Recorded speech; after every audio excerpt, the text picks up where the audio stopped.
Эфир нашего канала продолжает выпуск новостей. В студии Сергей Михедов. Здравствуйте. Коротко о темах выпуска.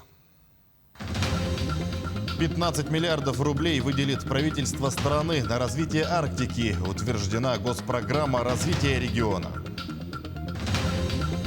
Учителя года выбирают в столице республики. Более 20 педагогов приехали в Якутск из районов показать свой профессионализм. Счастье, обретенное на якутской земле. Многодетная семья родом из Киргизии несколько лет живет в Ленске.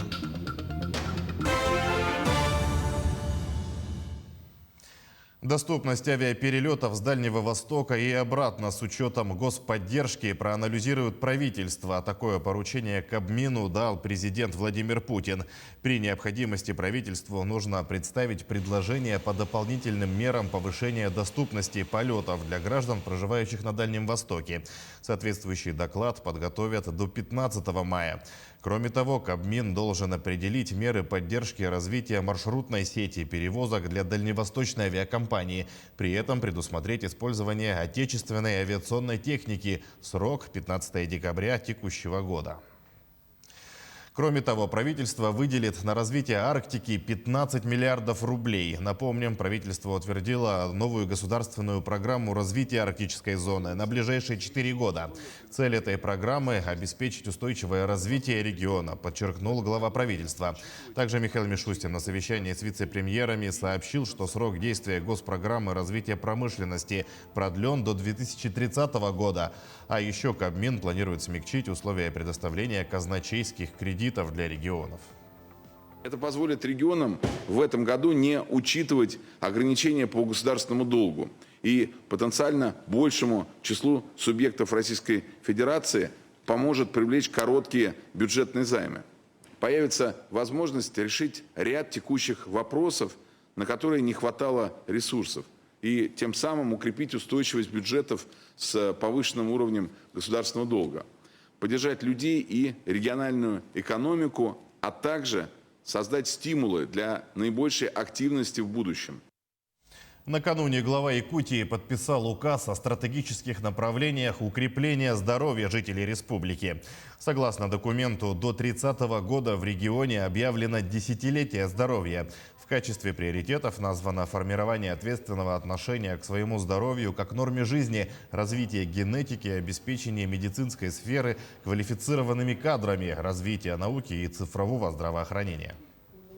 Хочу обратить внимание на ряд особенностей этого указа, которые, мне кажется, достаточно интересными и, надеюсь, продуктивными. Речь идет о том, что эта статистика довольно популярна. Состояние здоровья населения всего на 10% зависит от качества собственной системы здравоохранения. А на 90% состояние здоровья населения зависит от образа жизни и от качества окружающей среды. И в этом смысле чаще всего мы видим в документах, что руководители системы управления обращают внимание именно на узкую часть, на качество системы здравоохранения, состояние больниц, первичной помощи и так далее, и так далее. И не обращают внимания или меньше обращают внимание на те факторы, которые влияют на 90% качества здоровья населения. И вот здесь в указе Айсена Николаева я вижу, что есть такие вопросы, которые очень важны и шире, чем состояние системы здравоохранения. Продолжает успешно помогать якутянам система телемедицинских консультаций «Облачная поликлиника». Напомним, ее запустили в прошлом году в рамках цифрового контура здравоохранения. Систему эксплуатируют медицинские организации в борьбе с COVID-19. «Облачная поликлиника» дает возможность гражданам получить бесконтактные онлайн-телемедицинские консультации и вести собственный журнал здоровья в мобильном приложении.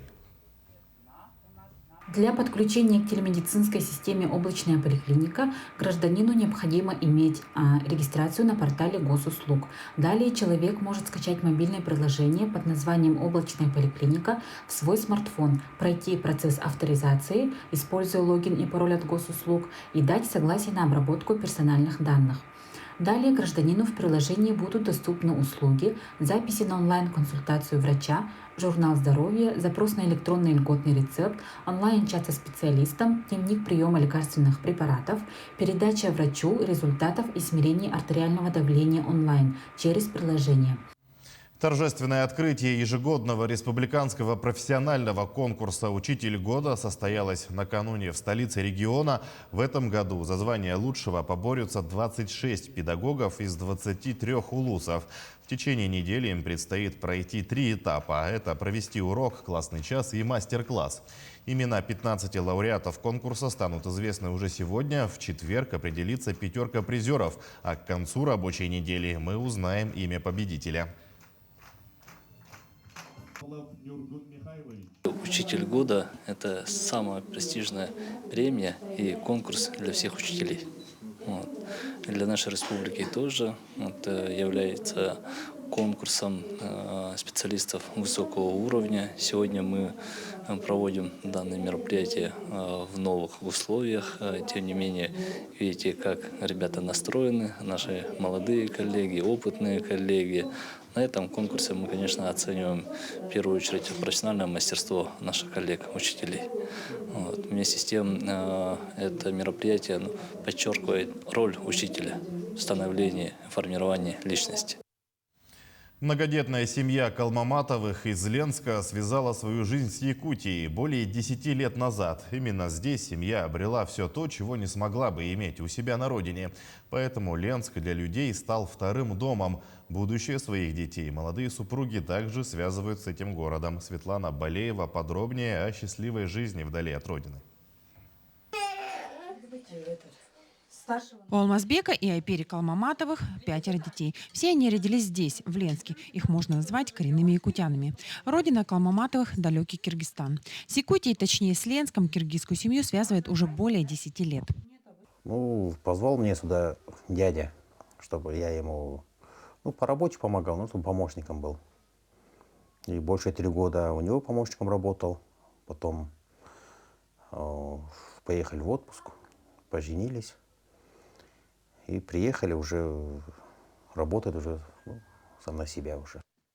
Ленский район приглянулся семье Калмаматовых, он стал для них вторым домом. А главное, здесь Алмазбеку и Айпере удалось купить жилье, без проблем устроить детей в детский сад и открыть свой небольшой бизнес. Поэтому не случайно огромное желание семьи связать свою жизнь с Якутией. Кстати, недавно они получили новую квартиру по программе переселения.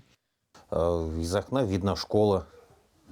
С садика дочка входит, новый садик Теремок, тоже с другой окна видно в другой садик. Все близко. Магазины, стоматологии в этом же доме находятся. В квартире многодетной семьи тепло и уютно. Живут Алмазбек и Айпери, не забывая свои традиции. Спят на полу, готовят свои традиционные киргизские блюда по секретным рецептам. Мясо хорошее должен быть. И морковь, главное, должен быть внутри. И рис. От риса тоже зависит у нас. Обычно здесь не найдешь такой. У нас специальный рис получается такой красный. С красной вкуснее. Смотрите, сейчас рассыпчатая, хорошо получилось. И встречают гостей Калмаматовы с особым гостеприимством, как это и принято в Киргизии издавна. Общение в киргизской семье у нас проходило за красиво накрытым столом с национальными угощениями и в приятной беседе. Светлана Балеева, Виталий Андреев, Денис Семенов, Ленск. В Нерюнгри состоялась премьера кинофильма «Рядовой Черин». Прокат картины продлился всего 2 дня, но его успели посмотреть многие. И главное, фильм никого не оставил равнодушным. Зрители поделились впечатлениями с Тамарой Игнатьевой. Фильм, основанный на истории писателя-фронтовика Тимофея Сметанина, поставленный Дмитрием Кольцовым, нерюнгринский зритель ждал давно. Поэтому к премьерному показу спешили все – и дети, и взрослые. Ученики 6 А 1 гимназии пришли в кинотеатр почти всем классам. Подростков всегда привлекают истории о героях. В нашем случае отважный снайпер Егор Чарин покорил их сердца. Мне понравилось, очень классно. Советую всем. Снайпер попытался убить главного героя, но главный герой был хитрее и портфель свой подкинул, а сам сзади обошел его.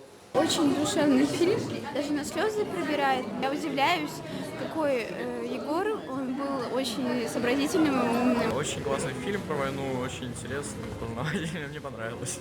Зрители отметили простоту, с которой была подана картина в жанре военной драмы. Сложная тема Великой Отечественной действительно была передана авторами фильма без излишнего надрыва, без пафосных сцен, с особым солдатским юмором. Матрона, ты чего? Какая еще Матрена? Единственное, может быть, чего не хватило южноякутскому зрителю, это субтитров, когда главный герой передавал по рации информацию из немецкого плена. К слову, сделал он это весьма оригинально, используя якутский способ песнопения «тоюк». В этом моменте и в целом в образе перед зрителем предстал сообразительный, находчивый, смелый и скромный якутский воин в исполнении Айтала Степанова. Подбор артистов очень-очень хороший, прям. Батальные сцены очень понравились. Не тяжелые такие. Да, работа снайпера. Да, юмор. И юмор хороший. Для нас это особенно, у нас прадед на фронте погиб, был тоже снайпером, мы вот поэтому очень понравилось. Замечательный фильм. Фильм понравился, очень хороший, интересный. Наших земляков хорошо показали. Фильм исключительно хороший, эмоции замечательные, гордость переполняет. Во-первых, за создателям большое спасибо. Во-вторых, великолепная, актерская игра. Сюжет сам хороший, и мы горды. Хочется отметить, что премьерные показы уже знаменитого саховода не проходят мимо внимания южноякутских зрителей. В будущем хотелось бы, чтобы премьеры фильмов были неограничены в сроках и демонстрировались одновременно с началом показа по всей республике. Тамара Игнатьева, Вадим Барашков, Нерингри. Мы продолжаем следить за развитием событий. Помните о безопасности, носите маски, соблюдайте безопасную дистанцию и оставайтесь с нами.